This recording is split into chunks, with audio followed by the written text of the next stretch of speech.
कोई पावर है जो हमारे शरीर में नहीं है, उसके अनुपस्थिति के कारण ही हमारे जीवन में दुख होता है, बीमारी होती है, रोग होता है।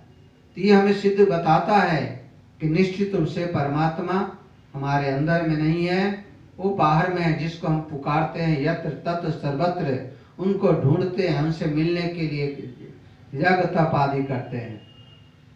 कहते हैं जहाँ जो वस्तु होता है, जो व्यक्ति होता है, उसका गुण वहाँ मौजूद होता है। जहाँ आग होगा वहाँ ताप होगा, जहाँ पानी होगा शीतलता होगी, जहाँ फूल होगा वहाँ खुशबू होगा।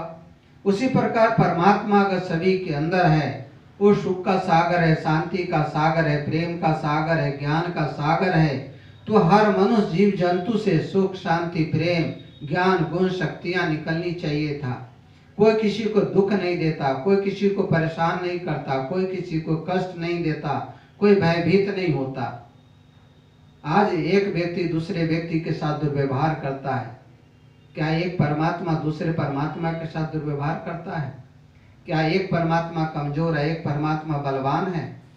एक व्यक्ति दूसरे व्यक्ति की हत्या करता है, क्या एक परमात्मा दूसरे परमात्मा की हत्या कर सकता है? अगर परमात्मा परमात्मा की हत्या करता है तो फिर इसकी रक्षा कौन करेगा? साधु भी हमारे आपके पास आते हैं, कहते हम में तुम में खर खम में घट घट व्यापक राम, और फिर जब खुद को जरूरत होती है तो ऊपर की ओर हाथ फैला के कहते हैं प्रभु जी दर्शन दो। अगर भगवान हमारे अंदर है तो ऊपर पुकारने की जरूरत क्या है?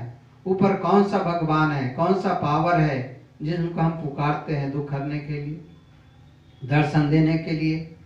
गीता में भी स्पष्ट कहा गया है, जब जब धर्म की ग्लानि होती है, पापाचार भ्रष्टाचार बढ़ता है, तब मैं आता हूँ। तो गीता के वचन के अनुसार जो आने की बात गीता में कही गई है, इसका मतलब है आना उनके लिए कहा गया है जो यहाँ पर नहीं है। जो यहाँ पर मौजूद है उनके लिए आने की बात नहीं होती।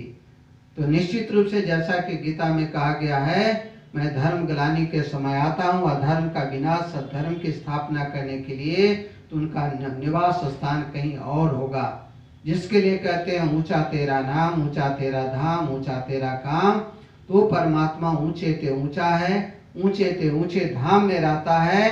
अधर्म ग्लानि के समय अधर्म का विनाश सद्धर्म की स्थापना करने के लिए, संसार को दुख अशांति पापों से मुक्ति दिलाने के लिए, सुख शांति का वरदान देने के लिए इस धरा पर आते हैं।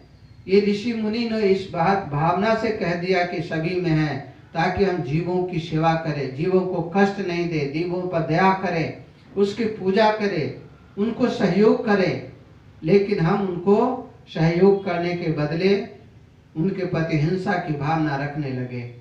यही कारण है कि कहीं ना कहीं किसी को दुख देते हैं तो परमात्मा भी जरूर दुखी अनुभव करता होगा, क्योंकि उनकी रचना को हम दुख देते हैं, दुख देने के निमित्त बनते हैं।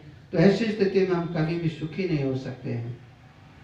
तो इस बात को हमको समझना है कि परमात्मा कौन है, कहाँ रहता है, कैसा है और उससे कैसे कनेक्ट होना है। तो आत्मा को समझ गए, परमात्मा को समझ गए, तो आत्मा और परमात्मा को के साथ जो सानिध्य है वो कैसे होगा, इसकी विधि हम अगले क्लास में समझेंगे। ओम शांति।